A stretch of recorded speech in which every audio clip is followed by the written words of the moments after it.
বন্ধুরা, অফিসে আসার আগে প্রতিদিনই একটা চা আর একটা বিস্কিট খাই। তা হাটের পাকড় চলে আসলাম রঞ্জু ভাইয়ের দোকানে। রঞ্জু ভাইয়ের দোকানে বললাম যে চা দেন। রঞ্জু ভাই দেখি দোকান খুলতেছে মাত্র, আর দুঃখিত চা হইতে তো সময় লাগবে। পরে আর কি করলাম, একটু ব্যাগে আসলাম। ব্যাগে এসে এই অমল চাচারে বললাম যে চাচা এটা চা দেন। সে তো তৈরি করে চাটা আমার বানিয়েছে, জানে যে অফিসে যাই।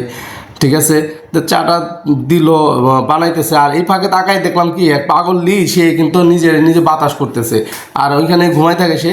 যাই হোক, চাটা দিল, দেওয়ার পরে মনে করেন যে চাটা একটু চুমুক দিমু দিমু দিমু। যাই হোক, চুমুকটা দেওয়ার পরে মানে শরীরটা একটু মুখে যাওয়ার পরে শরীরটা একটু চাঙ্গা হয়ে গেল।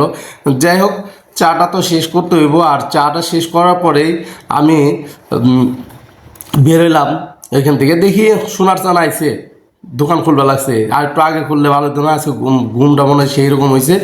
যাই হোক, হাটে বাবা করে অফিসে থেকে বেরোতেছি।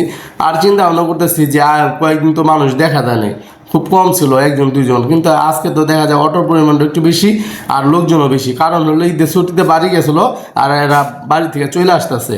আর আজকে মানে হয়তো দু একদিন পর অফিস খুলবে। সবাইকে